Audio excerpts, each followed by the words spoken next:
ओम नमः शिवाय। साथियों, आज भगवान शिव के 12 ज्योतिर्लिंग मंदिरों के दर्शन करते हैं। भारत में ये ऐसे पवित्र स्थान हैं जहां महादेव और मां भवानी जगत कल्याण के लिए ज्योति रूप में प्रकट हुए। ये भगवान शिव और शिवा के आदि अनादि एकल प्रकाशमय स्वरूप के प्रतीक हैं जो हमारी रक्षा कर रहे हैं।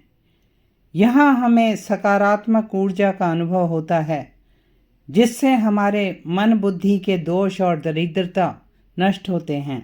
आइए दर्शन करते हैं। 12 ज्योतिर्लिंगों में प्रथम सोमनाथ ज्योतिर्लिंग मंदिर के, इसे देवपाटन भी कहते हैं।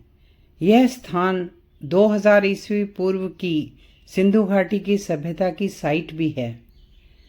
यह अति प्राचीन तीर्थ स्थान है। यहाँ पहले 3 नदियों के संगम पर लोग स्नान करने आते थे, कपिला, हिरण और सरस्वती नदियाँ।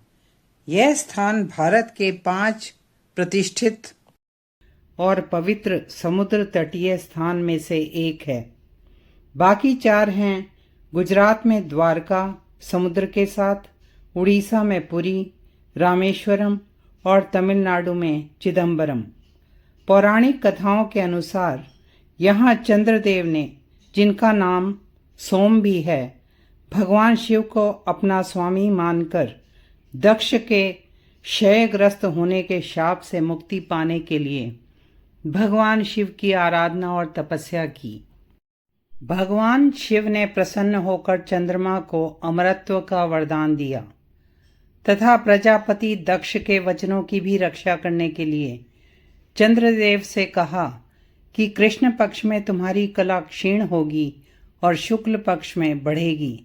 इस वरदान से सब लोग प्रसन्न हो गए। चंद्रदेव फिर पूर्ववत शुद्धा वर्षण का कार्य करने लगे। शाप मुक्त होकर चंद्रदेव और अन्य देवताओं ने भगवान शिव से प्रार्थना की कि आप इस प्रभास क्षेत्र में मां पार्वती के साथ निवास करें। आशुतोष भगवान शिव ने देवताओं की प्रार्थना पर यहाँ ज्योतिर्लिंग रूप में रहना स्वीकार किया। प्राचीन धार्मिक ग्रंथों में यह क्षेत्र प्रभास पाटन के नाम से प्रसिद्ध था। मंदिर गुजरात के सौराष्ट्र क्षेत्र में वेरावल में स्थित है। मंदिर पर बर्बर आक्रांताओं के आक्रमण हुए। महमूद गजनवी, अलाउद्दीन खिलजी, औरंगजेब जैसे लोगों ने मंदिर को लूटा, तीर्थयात्रियों की हत्या की, मंदिर को जलाया। यह मंदिर कई बार बनाया गया। आस्थावान शासक मंदिर का बार बार पुनर्निर्माण करते रहे। 18वीं शताब्दी में इंदौर की महारानी अहिल्याबाई होलकर ने मंदिर के साथ ही एक और छोटा मंदिर बनवाया और शिवलिंगम स्थापित करवाया। अब यह पुराना सोमनाथ कहलाता है। स्वतंत्रता के बाद सरदार वल्लभ भाई पटेल के प्रयासों के कारण मंदिर का पुनर्निर्माण हुआ। 1951 तक मंदिर निर्माण का कार्य पूरा हुआ। मंदिर मारू गुर्जर शैली में बना है। मंदिर 2 सतहों में बना है। मंदिर का मंडप नक्काशी वाले स्तंभों वाला है। छत भी नक्काशी से सजी है और मंदिर में 212 नक्काशी वाले पैनल्स हैं। मंदिर का शिखर जो गर्भगृह के ऊपर है 15 मीटर ऊंचा है और उसके ऊपर 8.2 मीटर का ध्वज स्तंभ लगा है। 10 टन का कलश बताया जाता है। गर्भगृह स्वर्ण पत्रों से सजा है। गर्भगृह में मुख्य शिवलिंगम की पूजा होती है। शिवलिंगम के पीछे मां पार्वती की मूर्ति है और उनके दोनों ओर भगवान गणेश और भगवान कार्तिकेय की मूर्तियां हैं।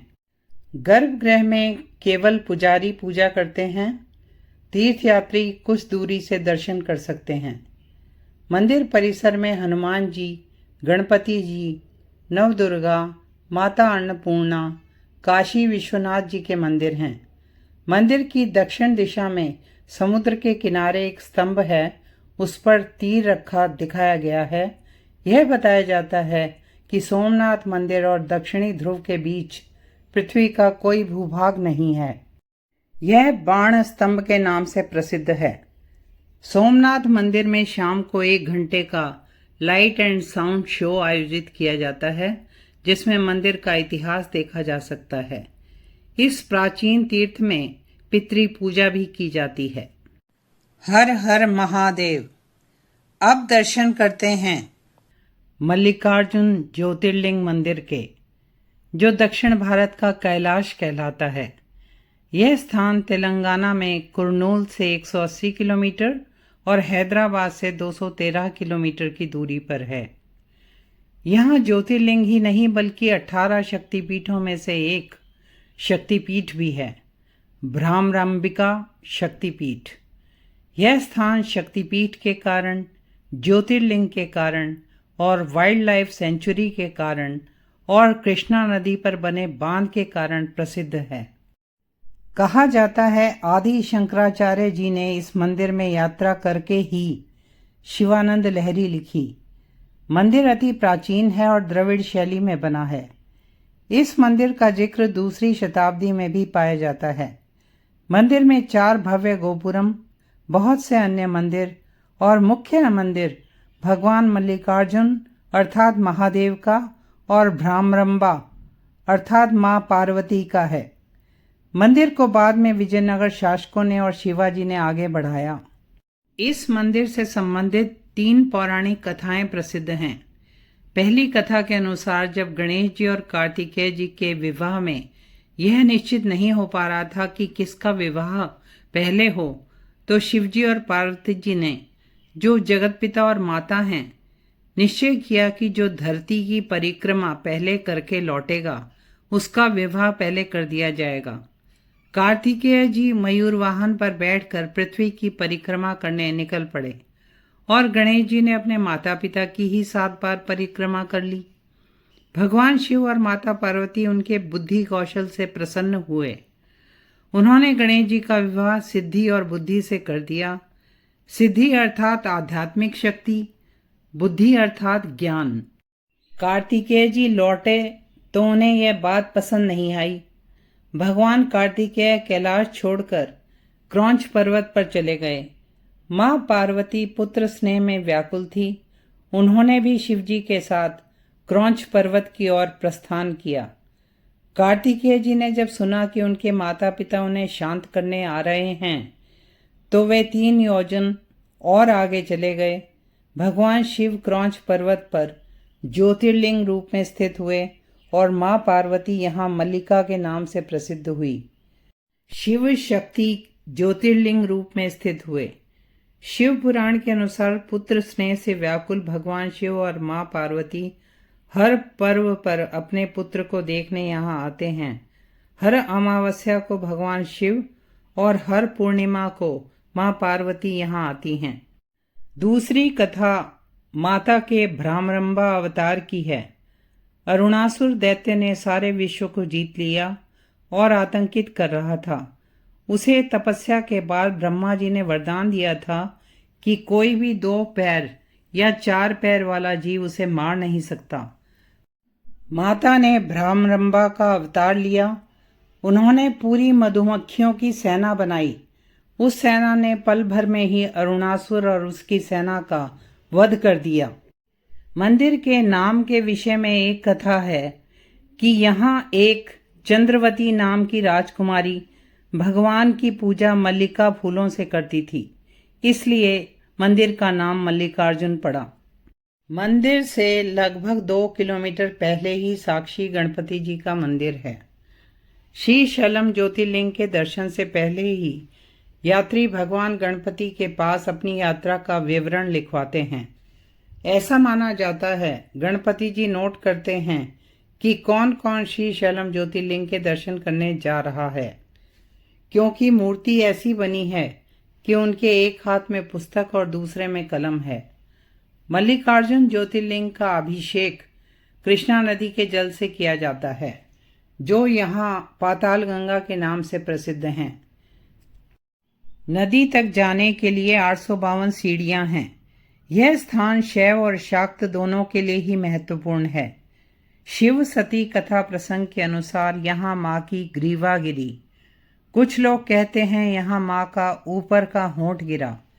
एक मुख्य मंदिर भगवान शिव के ज्योतिर्लिंग का है, जिसका भक्त अभिषेक कर सकते हैं।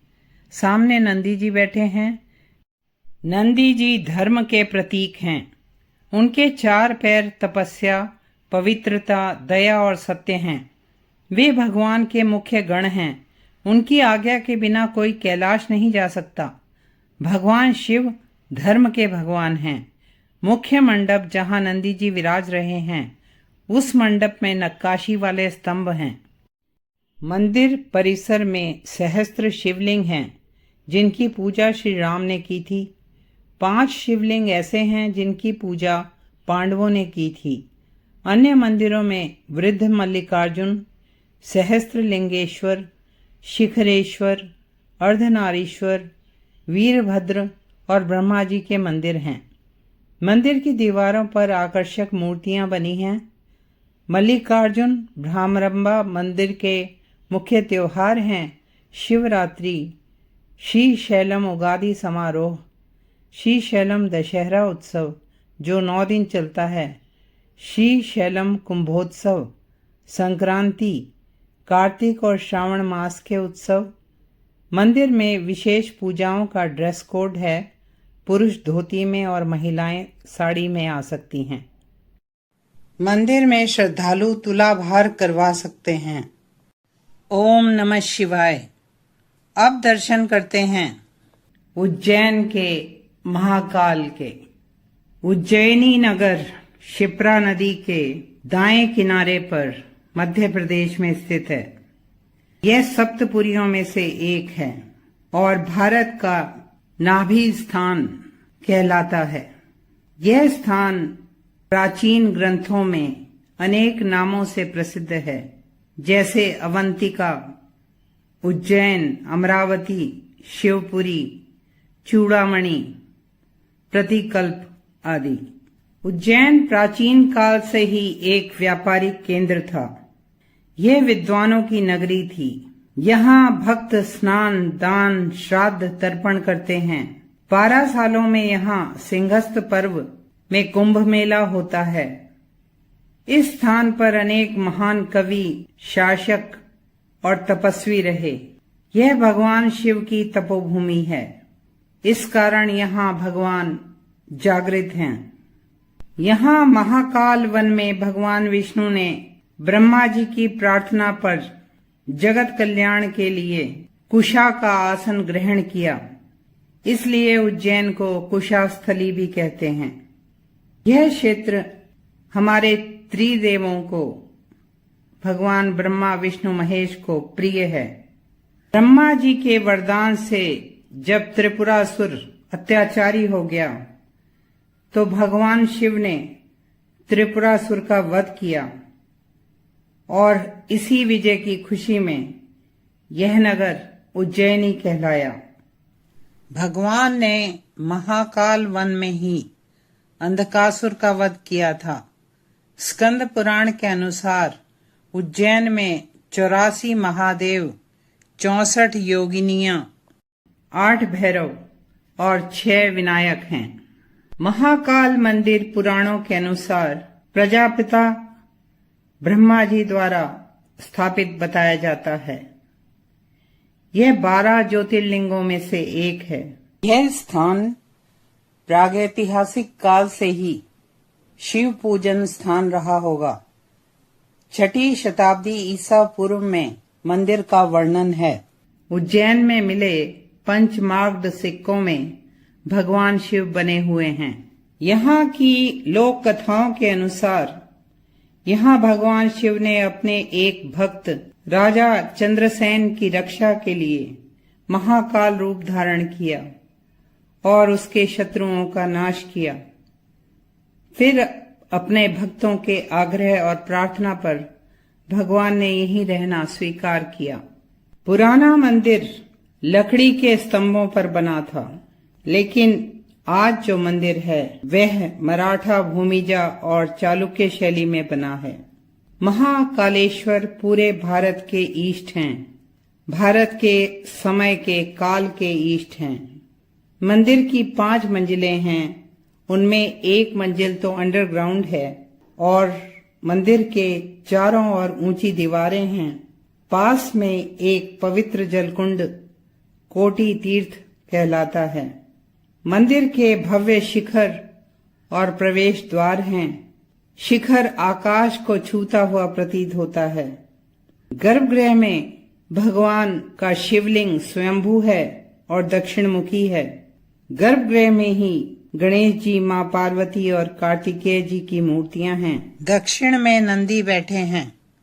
महाकाल मंदिर के गर्भगृह की ऊपर की मंजिल में ओंकारेश्वर महादेव की मूर्ति है। तीसरी मंजिल में नाग चंद्रेश्वर की मूर्ति है, जो दर्शनों के लिए नाग पंचमी में ही खोली जाती है। भगवान शिव उज्जैन के शासक हैं। मंदिर परिसर में मां पार्वती का मंदिर है और श्री राम जी का मंदिर है। महाकाल मंदिर एक शक्तिपीठ भी है। यहाँ देवी महाकाली कहलाती हैं। शिव सती कथा प्रसंग के अनुसार यहाँ मां का ऊपर का होठ गिरा। मंदिर की भस्म आरती का भक्तों में विशेष महत्व है, जो सुबह 4 बजे होती है। भगवान का जलाभिषेक होता है और भस्म लगाई जाती है। प्रसाद के रूप में यह भस्म ही दी जाती है, जिसे हम अपने को पवित्र करने के लिए माथे पर लगाते हैं। इसके लिए टिकट्स, स्पेशल पास लेने होते हैं, जो ऑनलाइन भी मिल सकते हैं। श्री महाकाल लोक कॉरिडोर बनने से इस स्थान की सुंदरता, प्रसिद्धि और बढ़ गई है। टूरिज्म भी काफी बढ़ गया है। कॉरिडोर के प्रवेश पर नंदी द्वार और पिनाकी द्वार बनाए गए हैं। यहाँ 108 स्तंभों वाला भगवान शिव के तांडव नृत्य की मुद्राएं दिखाते हुए महाकाल पथ बना हुआ है। लगभग 200 मूर्तियां भगवान शिव और मां शक्ति से संबंधित बनाई गई हैं। म्यूरल वॉल पर शिव पुराण की कहानियां उकेरी गई हैं। बीच में कमल तालाब है, जिसमें फव्वारों की शोभा, और बीचों बीच भगवान शिव स्थित हैं। मंदिर के प्रमुख त्योहार नवरात्रि और शिवरात्रि हैं, जब यहाँ मेले का आयोजन भी किया जाता है और पूरी रात पूजा होती है। भगवान महाकाल अपने भक्तों को रोग, दोष और मृत्यु के भय से मुक्त करते हैं और अपनी संरक्षण में रखते हैं। ओम नमः शिवाय। अब दर्शन करते हैं 12 ज्योतिर्लिंगों में से स्वयंभू ज्योतिर्लिंग ओंकारेश्वर के। यह प्रकृति की सुंदरता के मध्य पवित्र कावेरी और नर्मदा नदियों के संगम पर स्थित है। मध्य प्रदेश के खंडवा जिले में और नर्मदा नदी के बीच मानधाता या शिवपुरी नामक द्वीप पर यह ज्योतिर्लिंग है। कहा जाता है यहाँ राजा मानधाता ने घोर तपस्या करके भगवान शिव को प्रसन्न किया था और भगवान शिव से यहीं निवास करने का वरदान मांगा, और यह तीर्थ नगरी ओंकार मानधाता के नाम से पुकारी जाने लगी। यह द्वीप भी ओंकार आकार में है और यहाँ 2 मंदिर हैं, ओंकारेश्वर और ममलेश्वर। दोनों ज्योतिर्लिंगों को एक ही माना जाता है। ओंकारेश्वर ज्योतिर्लिंग ओंकार पर्वत पर नर्मदा नदी के उत्तर की दिशा में है और ममलेश्वर या अमरेश्वर ज्योतिर्लिंग नर्मदा नदी के दक्षिण की ओर है। ओंकारेश्वर में कुल 68 तीर्थ हैं। यहाँ नर्मदा जी के घाट को कोटि तीर्थ या चक्र तीर्थ कहा जाता है और ऐसे माना जाता है कि जमुना जी में 15 दिन स्नान, गंगा जी में 7 दिन स्नान करने का जो पुण्य फल मिलता है, वह नर्मदा जी के दर्शन मात्र से प्राप्त हो जाता है। इस मंदिर पर भी मुस्लिम आक्रांताओं के आक्रमण हुए और हर बार मंदिर का पुनर्निर्माण किया गया। श्रद्धालु नर्मदा जी में स्नान करके ओंकारेश्वर मंदिर में दर्शन करने जाते हैं। यहाँ 33 कोटि देवता परिवार सहित निवास करते हैं और कुल 108 शिवलिंग हैं। ममलेश्वर शिवलिंग अहिल्याबाई होलकर द्वारा बनाया गया है।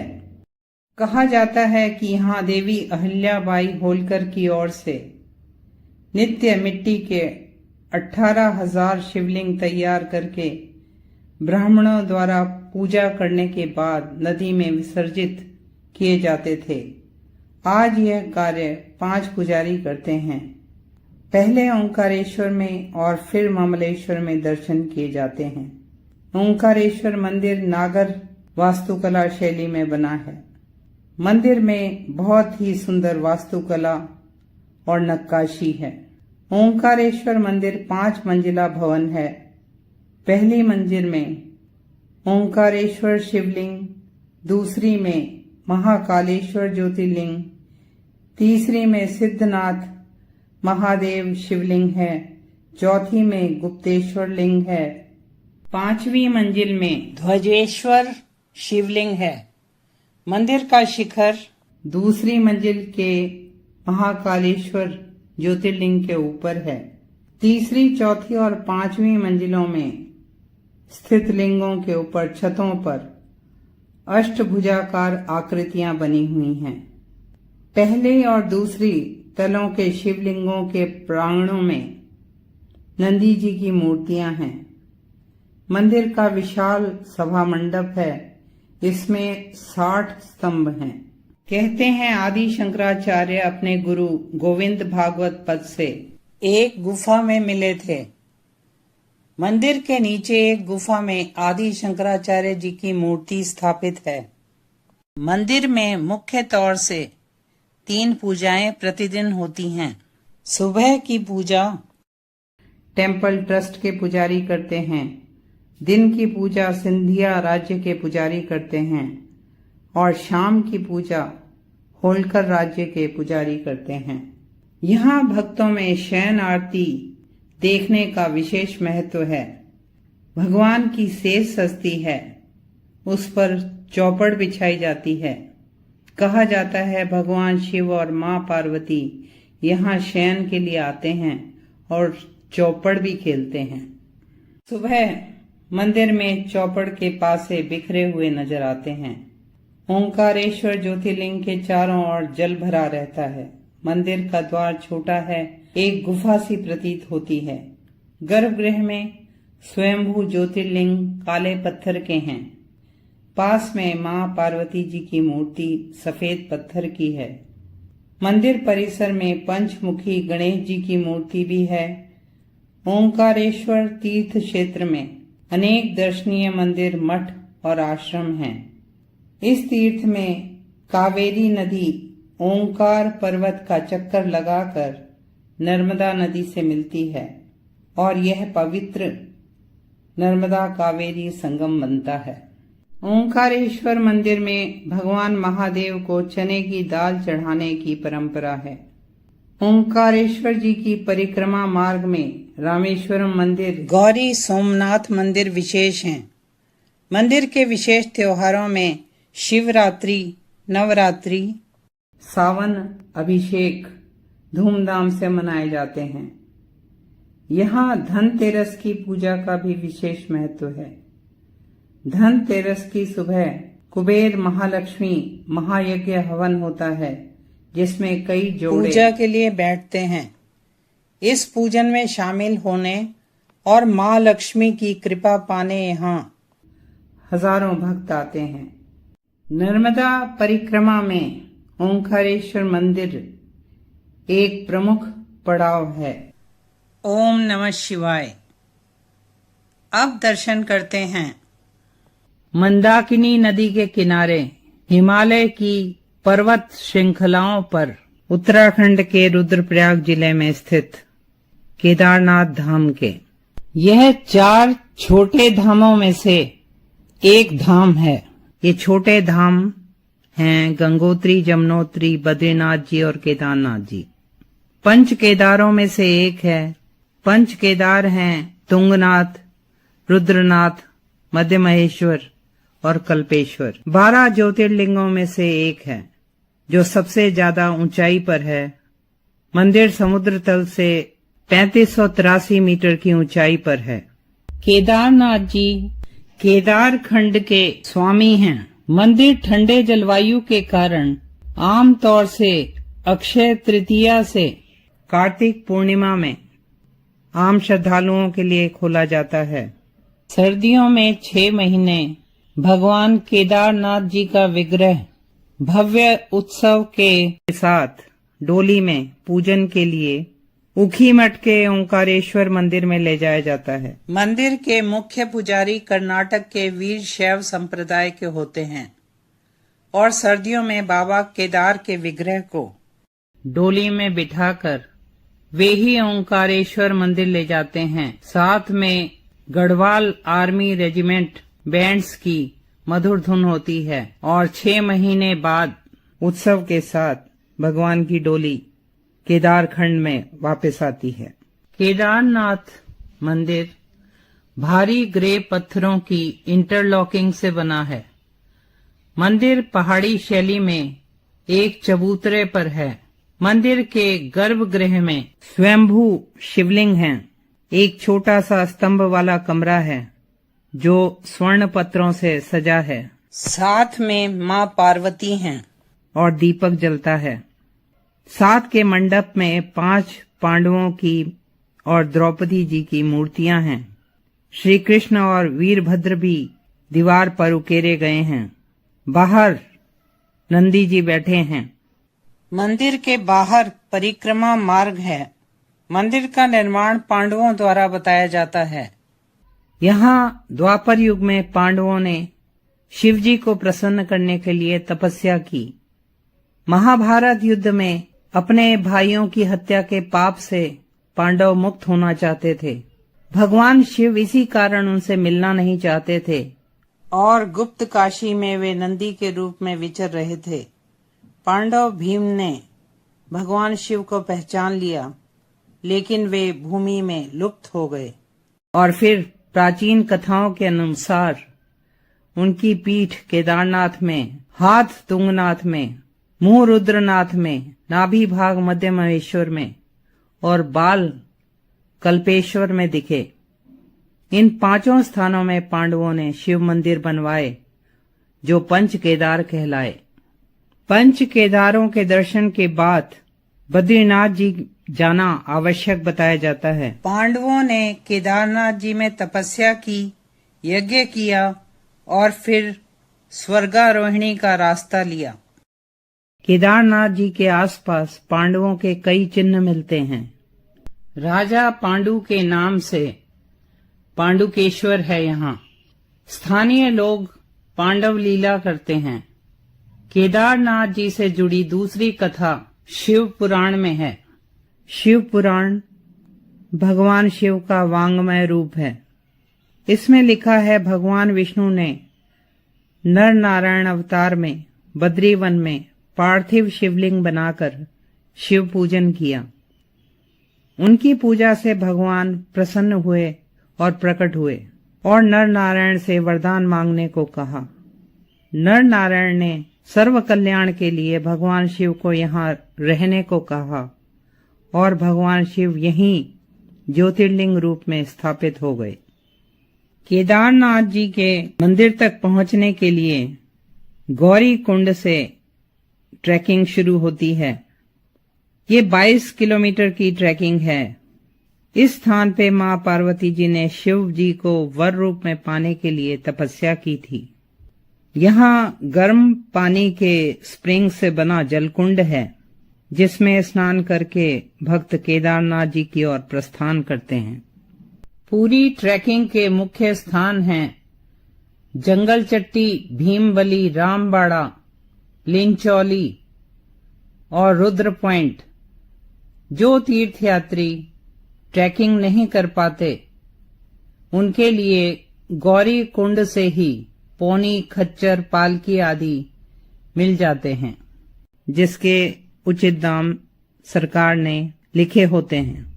रुद्रप्रयाग से ही केदारनाथ जी का रास्ता प्राकृतिक सुंदरता से भरा हुआ है। साथ साथ गंगा जी चलती हैं। रास्ते में बर्फीले झरने, बर्फीले पहाड़ियां, बर्फीले रास्ते, चीड़, देवदार के वृक्ष, बुरांस के वृक्ष रास्ते की सुंदरता बढ़ाते रहते हैं। अब यात्रियों के लिए हेलीकॉप्टर की सुविधाएं भी हैं। 8वीं शताब्दी में आदि शंकराचार्य जी ने बद्रीनाथ जी और केदारनाथ जी के मंदिरों का जीर्णोद्धार कराया। कुछ विद्वान मानते हैं कि केदारनाथ जी में ही आदि शंकराचार्य जी ने महासमाधि ली थी और मंदिर के पीछे उनका समाधि स्थल भी है। केदारनाथ जी के मंदिर के 600 मीटर की दूरी पर भैरवनाथ जी का मंदिर है, जो सर्दियों में इस स्थान का रक्षक है। जून 2013 की लैंडस्लाइड और बाढ़ में केदारनाथ जी में जान और माल का बहुत नुकसान हुआ था, किंतु एक शिला जो आज पूजी जाती है, जिसे भीमशिला कहते हैं, उसी बाढ़ में आई और मंदिर के पीछे लगकर उसने बाढ़ के वेग को रोक दिया और मंदिर को क्षति नहीं पहुंच पाई। बाढ़ का वेग 2 हिस्सों में बंट गया। केदारनाथ जी में जो त्योहार धूमधाम से मनाए जाते हैं वे हैं हरियाली तीज, नाग पंचमी, रक्षाबंधन, समाधि पूजा, श्रावण में अन्नकूट मेला, श्रावणी पूर्णिमा और महाशिवरात्रि। भविष्य में केदारनाथ जी मंदिर और शंकराचार्य जी की समाधि स्थल के बीच शिव उद्यान बनने का प्रावधान है, जिसमें बेलपत्री और ब्रह्म कमल समेत अनेक पुष्प और औषधीय पौधे लगाए जाएंगे। रोपवे बनेगा और 12 ज्योतिर्लिंगों के दर्शन होंगे। यह हमारे प्रधानमंत्री श्री नरेंद्र मोदी जी का ड्रीम प्रोजेक्ट है। ऐसे तीक्ष्ण जलवायु वाले तीर्थ स्थानों में ज्यादा भीड़ के दिनों में नहीं जाना चाहिए। वैसे सरकार ने अब तीर्थ यात्रियों की संख्या नियंत्रित रखने के लिए उत्तराखंड के ऑनलाइन पोर्टल में रजिस्ट्रेशन कराने का प्रबंध किया हुआ है। हर हर महादेव। अब दर्शन करते हैं महादेव के एक और ज्योतिर्लिंग के, जो सह्याद्री पर्वतमाला पर स्थित है। भोरगिरी गांव है और पुणे से 110 किलोमीटर की दूरी पर है। भीमा शंकर ज्योतिर्लिंग। भीमा शंकर ज्योतिर्लिंग फॉरेस्ट जोन में है और यह स्थान वाइल्ड लाइफ सेंचुरी के लिए भी प्रसिद्ध है, जो पश्चिमी घाट पर स्थित है और यहाँ अनेक तरह की वनस्पति, जीव जंतु देखे जा सकते हैं। यह wild life sanctuary Malabar giant squirrel के लिए भी प्रसिद्ध है, बड़ी गिलहरी। भीमा शंकर ट्रैकर्स के लिए भी एक आकर्षक डेस्टिनेशन है। पौराणिक कथाओं के अनुसार यहाँ भगवान शिव ने त्रिपुरासुर का वध किया था। भीमा शंकर मंदिर नागर शैली में बना है। मंदिर के शिखर पर त्रिशूल की शोभा है। वर्तमान मंदिर 13वीं शताब्दी का बताया जाता है और यहाँ मंदिर में सभा मंडप और शिखर 18वीं शताब्दी में नाना फडणवीस ने बनवाए थे। शिवाजी ने मंदिर में काफी भूमि दान की ताकि मंदिर का खर्चा चल सके। मंदिर में चीमाजी अप्पा द्वारा भेंट की हुई पुर्तगाली घंटी भी देखी जा सकती है, जो उन्होंने पुर्तगालियों को जीतने के बाद प्राप्त करी होगी। मंदिर पहुंचने के लिए 240 सीढ़ियां हैं। रास्ते में दोनों ओर ही, सीढ़ियों के दोनों ओर ही पूजा सामग्री की दुकानें हैं। भीमा नदी का उद्गम भीमा शंकर गांव से ही है। मंदिर के द्वारों के फ्रेम और स्तंभ नक्काशी से सुशोभित हैं। भीमा शंकर मंदिर में श्रद्धालु मोक्ष कुंड तीर्थ में स्नान करके आते हैं, जो पास में ही है। यहाँ बताया जाता है कि संत ज्ञानेश्वर और नामदेव भी आए थे। गर्भगृह में शिवलिंगम है, पीछे मां पार्वती की सुंदर मूर्ति है और गर्भगृह के सामने नंदी बैठे हैं। मंदिर के मंडप के बाहर भी शिवलिंगम और 2 नंदी बैठे हैं जो बहुत ही प्राचीन पाषाण के बने हुए लगते हैं। साथ ही एक दीप ज्योति स्तंभ है। एक छोटे मंदिर में हवन कुंड भी था और वहां बैठे पुजारी ने प्रसाद रूप में भस्म की पुड़िया दी। गर्भगृह के बाहर की दीवार पर श्री कृष्ण और हनुमान जी की पाषाण की मूर्तियां हैं। मंदिर परिसर में शनि देव मंदिर भी है। भीमा शंकर मंदिर में महाशिवरात्रि, दिवाली और गणेश चतुर्थी धूमधाम से मनाए जाते हैं। मंदिर के रख रखाव में, प्रकाश व्यवस्था में तथा यात्रियों की सुविधा की दृष्टि से काफी कमियां नजर आती हैं। आशा करती हूँ हमारी सरकारें इस ओर ध्यान देंगी। हर हर महादेव। अब दर्शन करते हैं 12 ज्योतिर्लिंगों में शिवजी को अत्यंत प्रिय काशी विश्वनाथ मंदिर के। बनारस या काशी का अर्थ प्रकाश भी होता है।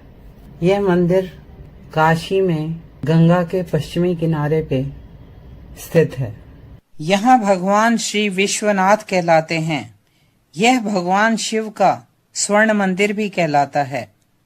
इस मंदिर को बहुत प्राचीन बताया जाता है, लेकिन बाद के मंदिर को अकबर के समय राजा मानसिंह ने और 1780 में इंदौर की मराठा महारानी अहिल्याबाई होलकर ने बनवाया।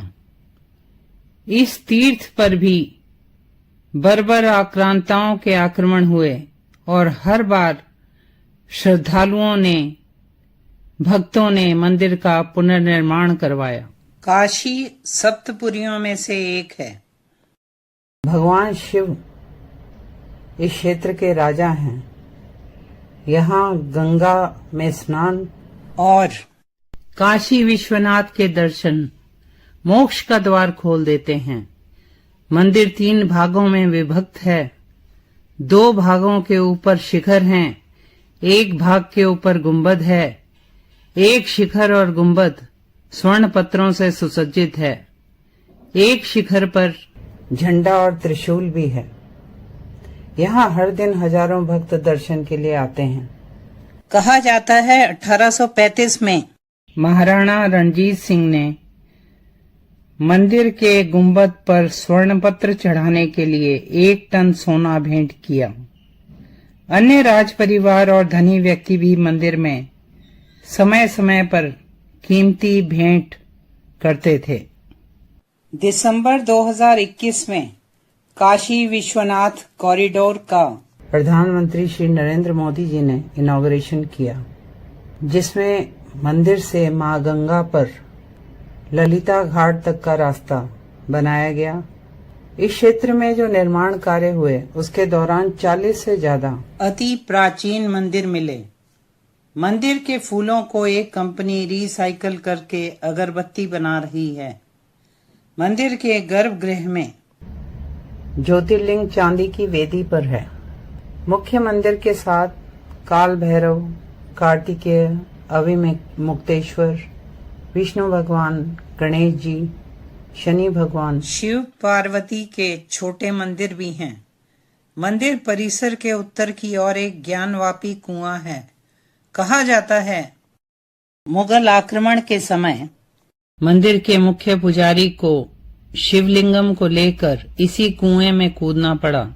मंदिर के मुख्य त्योहारों में शिवरात्रि धूमधाम से मनाई जाती है। काशी में फाल्गुन शुक्ल एकादशी को यहाँ रंग भरी एकादशी कहते हैं, जहाँ मंदिर डमरू के स्वर से गूंज जाता है और मणिकर्णिका घाट पर भोले के भक्त चिता भस्म से होली खेलते हैं। मान्यता है कि गौना कराने के दूसरे दिन बाबा विश्वनाथ ने महाशमशान पर अपने गणों के साथ होली खेली थी। एक और मुख्य त्योहार है बसंत पंचमी, जहां बाबा को तिलक किया जाता है। पौराणिक काल से मंदिर का हिंदू धर्म में महत्व है। यहाँ दर्शन करने के लिए आदि शंकराचार्य, गोस्वामी तुलसीदास जी, गुरु नानक देव जी, स्वामी विवेकानंद, स्वामी दयानंद सरस्वती, श्री रामकृष्ण परमहंस जैसे महापुरुष आए। एक हिंदू के लिए काशी विश्वनाथ और भगवान रामेश्वरम के दर्शन अनिवार्य हैं। कुछ श्रद्धालु जीवन के अंतिम दिनों में यहाँ रहना चाहते हैं ताकि उनकी मृत्यु इस पवित्र पुण्य तीर्थ में मोक्षदायी हो। काशी एक ऐसा क्षेत्र है जहाँ मृत्यु का स्वागत और मृत्यु पर नित्य व उत्सव होता है, जहाँ शमशान जो जीवन का अंतिम चरण और शाश्वत सत्य है, वहाँ भी फागुन मनाया जाता है। हिंदू धर्म में माना जाता है कि प्रलय काल में भी काशी क्षेत्र का लोप नहीं होता। प्रलय के समय भगवान शंकर इसे अपने त्रिशूल पर धारण करते हैं और सृष्टि काल आने पर इसे नीचे उतार देते हैं। हर हर महादेव। अब दर्शन करते हैं त्र्यंबकेश्वर ज्योतिर्लिंग मंदिर के, जो भगवान ब्रह्मा विष्णु महेश के अनंत ज्योतिर्मय स्वरूप का प्रतीक है। यह मंदिर सह्याद्री पर्वत श्रृंखला के ब्रह्मगिरी, नीलगिरी और कलागिरी पर्वतों के मध्य स्थित है। यह ज्योतिर्लिंग महाराष्ट्र राज्य के नासिक जिले के त्र्यंबक गांव में है। त्र्यंबकेश्वर मंदिर ब्रह्मगिरी पर्वत से पुण्य तो या गौतमी गंगा या गोदावरी नदी का उद्गम है। ब्रह्मगिरी पर्वत को शिव रूप माना जाता है। गौतम ऋषि ने अपने ऊपर गौ हत्या के पाप से मुक्ति पाने के लिए यहाँ कठोर तप किया और शिवजी से गंगा जी को यहाँ अवतरित करने का वर मांगा। फल स्वरूप दक्षिण की गंगा अर्थात गोदावरी नदी का उद्गम हुआ। गौतम ऋषि व गंगा जी की प्रार्थना पर भगवान शिव ने यहाँ वास करना स्वीकार किया और त्र्यंबकेश्वर के नाम से प्रसिद्ध हुए। माँ गंगा गौतमी गंगा या गोदावरी कहलाई। त्र्यंबकेश्वर मंदिर नागर शैली में काले पत्थरों से बना है। मंदिर का पुनर्निर्माण तीसरे पेशवा बाजीराव ने करवाया, जब औरंगजेब ने इस मंदिर को काफी क्षति पहुंचाई थी। मंदिर का पुनर्निर्माण कार्य शुरू होने की और समाप्त होने की तिथि मंदिर के प्रवेश द्वार पर संस्कृत में लिखी है। मंदिर के गर्भगृह में 3 छोटे शिवलिंग हैं जो एक गहराई में हैं। ये तीनों शिवलिंग भगवान ब्रह्मा विष्णु महेश के प्रतीक माने जाते हैं। शिवलिंग में लगातार पानी आता रहता है। सुबह की पूजा के बाद अर्घा पर चांदी का पंचमुखी मुकुट चढ़ा दिया जाता है और सोमवार को कीमती पत्थरों का हीरे का मुकुट पहनाया जाता है। मंदिर के 4 प्रवेश द्वार हैं। पूर्व से पश्चिम मंदिर की लंबाई 265 फीट, उत्तर से दक्षिण 218 फीट, मंदिर की ऊंचाई 96 फीट है। श्रद्धालु ज्यादातर उत्तरी द्वार से आते हैं। मंदिर के शीर्ष पर 3 कलश और एक धातु का झंडा बना है। मुख्य मंदिर के सामने नंदी जी बैठे हैं। मंदिर के पूर्वी द्वार पर कछुआ बना है, जो इस तथ्य को याद दिलाता है कि हमें अपने काम, क्रोध, मद, मोह, लोभ, ईर्ष्या को नियंत्रित रखना चाहिए, जैसे कछुआ अपने अंगों को सिकोड़ लेता है। मंदिर में अनेक पूजनीय जल सरोवर हैं। अमृत कुंड का जल पूजा कार्यों में इस्तेमाल होता है। मंदिर परिसर में एक कुशावर्त तीर्थ भी है, जो गोदावरी नदी का उद्गम स्थान बताया जाता है। इस तीर्थ में अधिकृत पुरोहित, जो ताम्रपत्रधारी होते हैं, अनेक पूजाएं श्रद्धालुओं के लिए संपन्न कराते हैं। मंदिर में गर्भगृह में मुख्य शिवलिंग के अलावा श्री गंगा जी की, रामेश्वर भगवान जी की, केदारनाथ जी की, श्री राम की, श्री कृष्ण, परशुराम जी, भगवान जलेश्वर, भगवान लक्ष्मी नारायण की मूर्तियां भी हैं। मंदिर में साधुओं के आश्रम और मठ भी हैं। यहाँ के पुरोहितों द्वारा वंशावली रजिस्टर भी रखे गए हैं। ऐसा मंदिर बनवाने वाले शासक और बनाने वाले कारीगर, इन्हें प्रणाम है, जिनकी 31 वर्ष की कठिन मेहनत से भोलेनाथ का ऐसा अद्भुत शिल्पकला वाला मंदिर बना।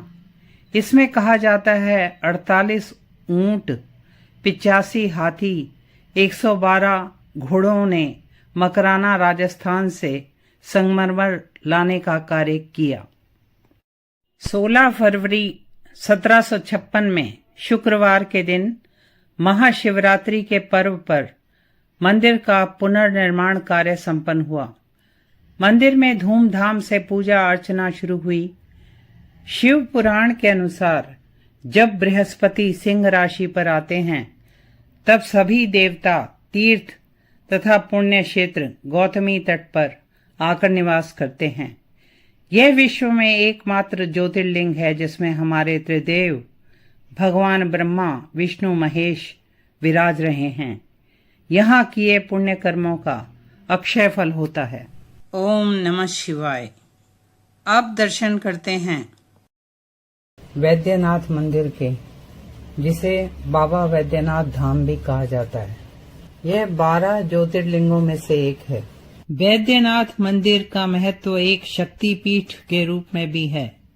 यह 51 शक्तिपीठों में से एक है जहां मां का हृदय गिरा, और इसीलिए इसे हारदा पीठ भी कहते हैं। यहाँ मां जया दुर्गा कहलाती हैं और भैरव वैद्यनाथ जी कहलाते हैं। यह भारत के झारखंड राज्य के संथाल परगना में देवघर में स्थित है। हिंदू मान्यताओं के अनुसार राक्षस राज रावण ने वरदान प्राप्त करने के लिए इस स्थान पर भगवान शिव की पूजा की, तपस्या की, और रावण ने बलिदान के प्रतीक रूप में एक एक करके अपने सिर शिवजी को अर्पित किए। इससे प्रसन्न होकर भगवान शिव ने रावण पर दृष्टि डालकर ही उसे ठीक कर दिया और वे इस स्थान पर वैद्यनाथ कहलाए। दूसरी पौराणिक कथा के अनुसार रावण भगवान शिव को प्रसन्न करने के लिए हिमालय क्षेत्र में तपस्या कर रहा था। उसने अपने 9 सिर भगवान को भेंट किए। वह 10वां सिर काटने की तैयारी कर ही रहा था कि भगवान उसके सामने प्रकट हुए और वरदान मांगने को कहा। रावण कामना लिंग को अर्थात भगवान को कैलाश से लंका द्वीप ले जाना चाहता था। भगवान शिव ने स्वीकार तो कर लिया, किंतु कहा कि यदि शिवलिंग को रास्ते में रखा गया तो वे वहीं स्थापित हो जाएंगे, फिर उन्हें स्थानांतरित नहीं किया जा सकेगा। देवता ऐसा नहीं चाहते थे कि रावण जैसे राक्षस को कामना लिंग प्राप्त हो। उनके प्रयास से रावण शिवलिंगम को लंका ना ले जा पाया, किंतु उसने शिवलिंग को हिलाने का प्रयास किया और अपने अंगूठे से दबाया। तभी से यह कामना लिंग के रूप में देवघर में ज्योतिर्लिंग स्थापित हुआ। अर्थात यह मंदिर त्रेता युग से श्री राम के युग से पूजा स्थान रहा है। इस मंदिर का समय समय पर पुनर्निर्माण हुआ। सन 1496 में गिद्धौर बिहार के राजा पूरनमल ने वैद्यनाथ मंदिर का पुनर्निर्माण कराया था। ऐसा माना जाता है कि यहाँ भगवान शिव पहली बार अरिद्रा नक्षत्र की रात को ज्योतिर्लिंग रूप में प्रकट हुए थे। मंदिर प्रांगण में माँ पार्वती, भगवान गणेश, माँ जगत जननी, ब्रह्मा जी, माता सरस्वती, भैरव भगवान, श्री राम, अन्नपूर्णा माता, माँ काली और लक्ष्मी नारायण मंदिर हैं। इस मंदिर की विशेष बात है कि यहाँ मंदिर के ऊपर शीर्ष पर पंचशूल है, त्रिशूल की जगह। वैद्यनाथ मंदिर कमल के आकार का है और 72 फीट ऊंचा है। मंदिर में प्राचीन नागर शैली और आधुनिक शैलियों की स्थापत्य कला देखने को मिलती है। एक स्पाइरल सा डिजाइन बना हुआ है। यहाँ वैद्यनाथ जी का मुंह पूर्व की ओर है। मंदिर में सुबह पहले लिंगम पर कच्चा जल यहाँ के पुजारी चढ़ाते हैं और फिर तीर्थयात्री जल, फूल और बिल्व पत्र चढ़ाते हैं। सावन की कांवड़ यात्रा में यहाँ लाखों तीर्थयात्री आते हैं। सुल्तानगंज से गंगा जल लाकर कांवड़िए भगवान को चढ़ाते हैं, जो वैद्यनाथ से लगभग 108 किलोमीटर दूर है। पूरे रास्ते ये कांवड़िए भक्ति भाव से भिगोए हुए मन से नंगे पैर चलते हैं और भगवा रंग के कपड़े पहने इन लोगों की अटूट कतार पूरे 108 किलोमीटर 1 महीने तक इस सड़क पर फैली रहती है। वैद्यनाथ जी मंदिर में जल चढ़ाने के बाद ये तीर्थयात्री बासुकीनाथ मंदिर में भी जल चढ़ाते हैं। यह मंदिर वैद्यनाथ मंदिर जैसा छोटे आकार में बना है। इस मंदिर की विशेषता यह भी है कि यहाँ तीर्थयात्री ज्योतिर्लिंग पर स्वयं अपने हाथ से अभिषेक कर सकते हैं और बाबा धाम में प्रसाद रूप में पेड़ा खरीदा जाता है। यह देवघर की खासियत है। साथियों, अब मैं वैद्यनाथ जी की संध्या आरती का दर्शन कराती हूँ और साथ ही मंदिर का भी।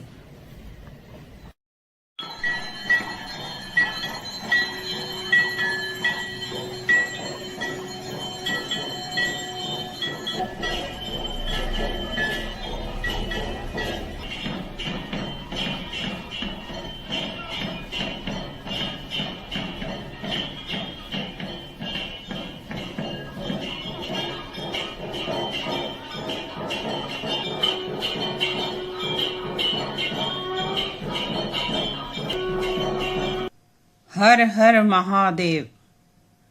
अब दर्शन करते हैं महादेव के नागेश्वर ज्योतिर्लिंग के।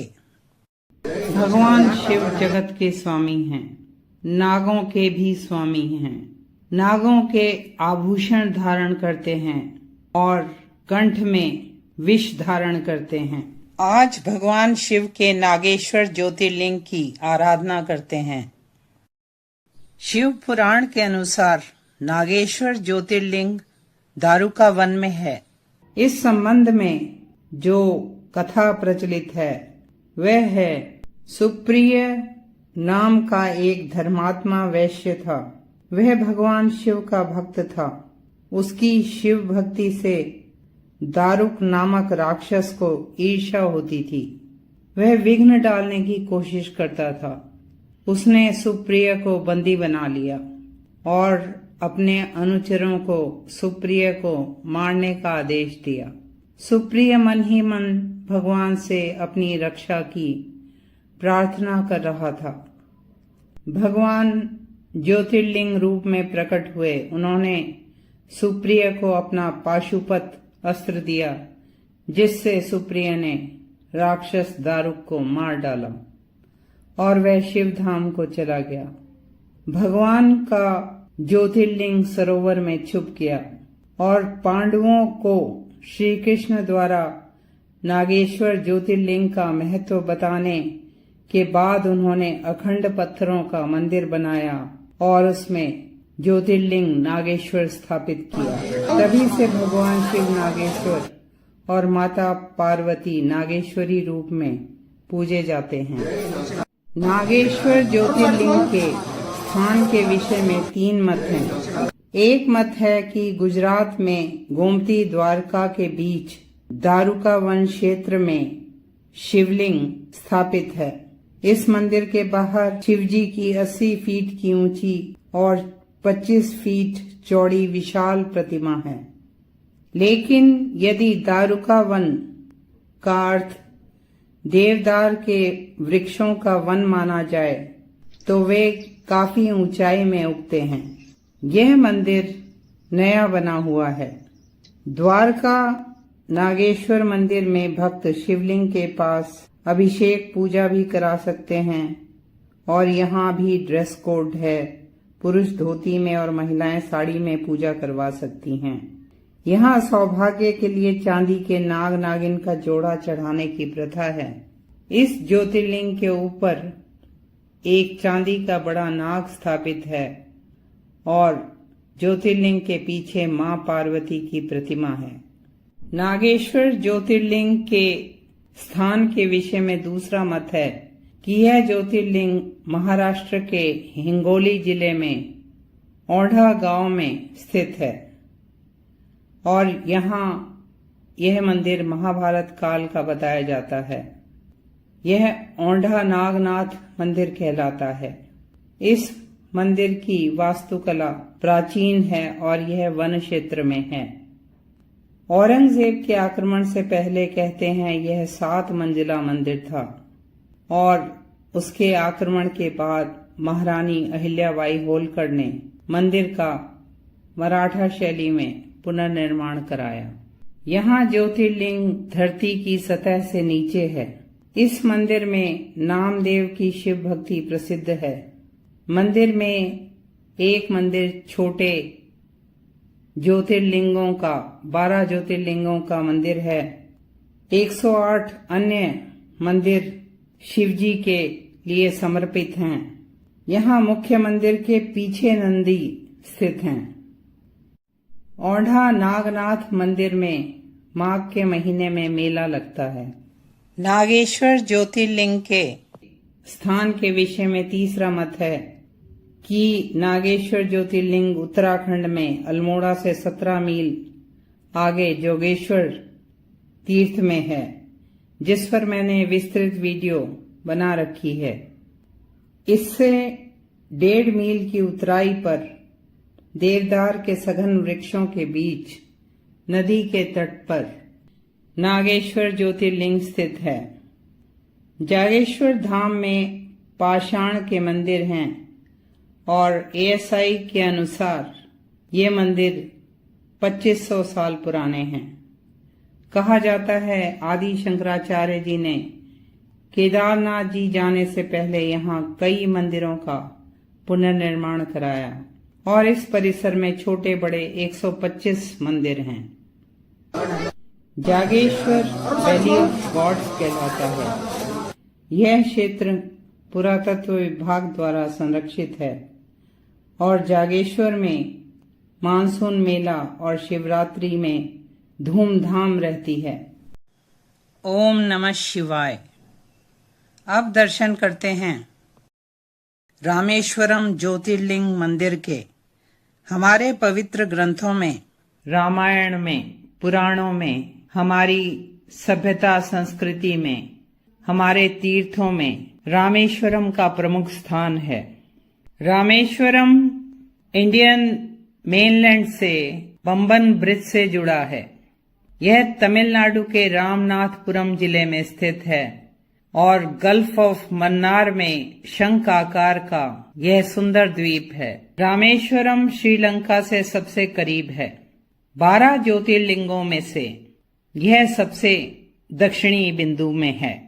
भगवान शिव जहाँ ज्योति रूप में स्थित हैं, ऐसे 12 ज्योतिर्लिंग गुजरात में सोमनाथ, गुजरात में ही द्वारका में नागेश्वर, आंध्र प्रदेश में श्रीशैलम में मल्लिकार्जुन, मध्य प्रदेश के उज्जैन में महाकालेश्वर, मध्य प्रदेश में ओंकारेश्वर, उत्तराखंड में केदारनाथ जी, महाराष्ट्र में भीमाशंकर, महाराष्ट्र में ही त्र्यंबकेश्वर, महाराष्ट्र के संभाजी नगर में कृष्णेश्वर, झारखंड के देवघर में वैद्यनाथ जी, तमिलनाडु में रामेश्वरम और वाराणसी में विश्वनाथ। यह तीर्थ आदि शंकराचार्य जी द्वारा निश्चित 4 धामों और 4 मठों में से एक है। अन्य 3 हैं बद्रीनाथ जी, जगन्नाथपुरी और द्वारकाधीश मंदिर। शिव पुराण के अनुसार श्री राम, जो भगवान विष्णु के 7वें अवतार थे, उन्होंने समुद्र लांघने से पहले शिव भक्त रावण पर विजय प्राप्त करने के लिए भगवान शिव की आराधना की। भगवान शिव माता पार्वती और पार्षदों सहित उनकी आराधना से प्रसन्न हुए। उन्होंने दर्शन दिए और विजय का वरदान दिया। श्री राम ने संसार को पवित्र करने के लिए भगवान शिव से यहीं निवास करने की प्रार्थना की और भगवान शिवलिंग रूप में स्थित होकर रामेश्वर नाम से प्रसिद्ध हुए। पुराणों के अनुसार भगवान राम, लक्ष्मण और सीता जी ने युद्ध विजय के बाद भी कृतज्ञता प्रकट करने के लिए शिव जी की आराधना की थी। उन्होंने यहाँ शिवलिंग बनाया और रावण वध के बाद ब्राह्मण हत्या के पश्चाताप स्वरूप आराधना की। रामनाथ स्वामी मंदिर अर्थात भगवान राम के गुरु शिवजी का मंदिर। यहाँ 2 शिवलिंग हैं। मुख्य मंदिर में शिवलिंगम विश्वलिंगम कहलाता है, जो हनुमान जी द्वारा कैलाश से लाया गया, और रामलिंगम माँ सीता द्वारा बनाया गया। यहाँ से कुछ ही किलोमीटर की दूरी पर धनुषकोटी बीच है, जहाँ बंगाल की खाड़ी और हिंद महासागर मिलते हैं। भगवान राम और उनकी वानर सेना द्वारा बनाया गया राम सेतु यहीं पर है, जहाँ राम नाम लिखने पर पत्थर भी तैरे थे। राम सेतु माँ सीता को रावण की कैद से छुड़ाने के लिए बनाया गया था, लेकिन यहाँ ध्यान रखना पड़ेगा कि यहाँ दिन में ही जाना चाहिए, रात को यह इलाका सुनसान हो जाता है। रामेश्वरम मंदिर में मुख्य मंदिर काले ग्रेनाइट पत्थर का है। ये दूर से नावों में पानी के जहाज में लाए गए होंगे, क्योंकि आसपास ऐसे पत्थर नहीं हैं। गर्भगृह के ऊपर विमान में स्वर्ण पत्र की सजावट है। मंदिर में 17.5 फीट ऊंचे नंदी हैं। मंदिर परिसर में ही सेतु माधव अर्थात भगवान विष्णु, विशालाक्षी, महागणपति, नटराज, माँ पार्वती, आंजनेय, रामनाथ स्वामी, सुब्रमण्यम स्वामी, महालक्ष्मी के छोटे मंदिर हैं।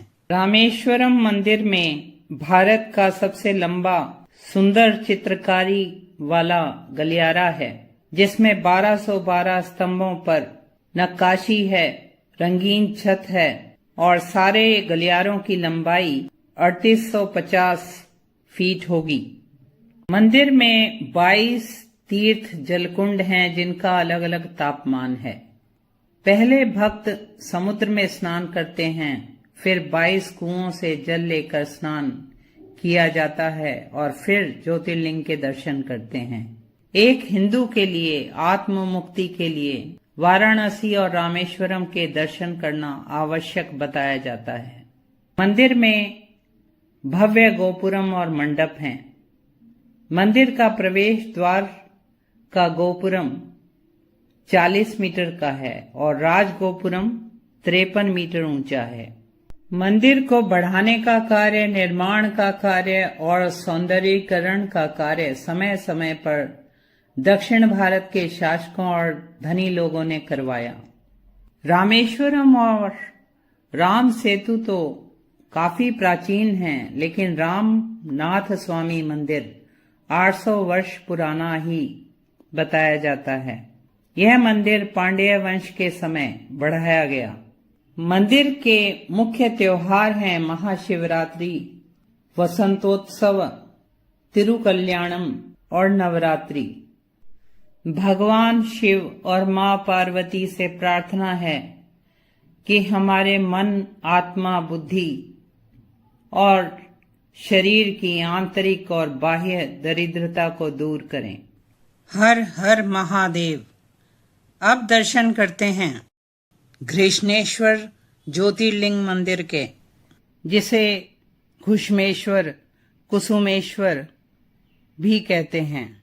यह 12 ज्योतिर्लिंगों में से एक है और सबसे छोटा ज्योतिर्लिंग मंदिर है, जो दक्षिण भारतीय वास्तुकला शैली में बना है। घुष्मेश्वर ज्योतिर्लिंग वैरुल गांव में छत्रपति संभाजी नगर जिले में स्थित है और यह एलोरा केव्स के जो यूनेस्को वर्ल्ड हेरिटेज साइट है लगभग 1.5 किलोमीटर की दूरी पर है। मंदिर 240 फीट बाय 185 फीट है। कृष्णेश्वर का अर्थ होता है करुणा के देवता। यह एक अति प्राचीन मंदिर है जो एक राष्ट्रकूट शासक ने येल गंगा नदी के साथ बनवाया था। घुश्मेश्वर ज्योतिर्लिंग पर अनेक मुस्लिम आक्रांताओं के आक्रमण हुए और अनेक बार यह श्रद्धालुओं द्वारा फिर बनाया गया। मुख्य तौर पर 16वीं शताब्दी में वैरुल के मालोजी भोंसले जो छत्रपति शिवाजी के दादा थे, उन्होंने मंदिर का पुनर्निर्माण कराया। जो वर्तमान मंदिर है वह मुगल साम्राज्य के पतन के बाद इंदौर की महारानी अहिल्याबाई होलकर के योगदान से बना। महारानी अहिल्याबाई होलकर को शत शत नमन, जिन्होंने भारत के मुख्य मंदिर बनाने में अपना योगदान दिया। उन्होंने बनारस में काशी विश्वनाथ, गया में विष्णु मंदिर और सोमनाथ में ज्योतिर्लिंग मंदिर बनाने में अपना विशेष योगदान दिया। कृष्णेश्वर मंदिर लाल चट्टानों से मराठा शैली में बनाया गया है।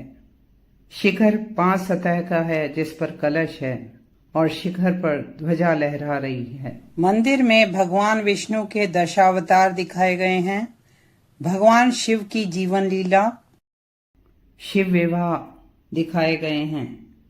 सभा मंडप 24 स्तंभों पर बना है और नंदी जी इसी मंडप में विराज रहे हैं। गर्भगृह 17 फीट बाय 17 फीट का है जो पूर्वाभिमुख है। ज्योतिर्लिंग काले पत्थर का है। मंदिर परिसर में शिवालय तीर्थ कुंड भी है। मंदिर से संबंधित पौराणिक कथा शिव भक्त कुसुमा या घुष्मा की है, जिसके पुत्र को उसकी अपनी ही बहन ने मार दिया। फिर भी वह भगवान का ध्यान करती रही और शिव जी उसकी भक्ति से प्रसन्न होकर प्रकट हुए, उसके पुत्र को जीवित किया और कुसुमा की प्रार्थना पर भगवान ज्योतिर्लिंग रूप में यहाँ स्थापित हुए। घुश्मेश्वर ज्योतिर्लिंग मंदिर के मुख्य त्योहार हैं महाशिवरात्रि, सावन मास की यात्राएं, गणेश चतुर्थी, नवरात्रि, वैकुंठ चतुर्दशी जो कार्तिक पूर्णिमा से पहले आती है और इसमें भगवान शिव जी को यहाँ तुलसी पत्र भेंट किए जाते हैं। दिवाली, होली, मंदिर में ड्रेस कोड भी है, पुरुषों के लिए धोती और महिलाओं के लिए साड़ी। भगवान क्योंकि करुणा के देवता हैं, घुश्मेश्वर भगवान से प्रार्थना है कि भगवान हमारे तन मन बुद्धि की दरिद्रता को दूर करें। भगवान शिव और माँ पार्वती की कृपा से आज हमने 12 ज्योतिर्लिंगों के दर्शन किए।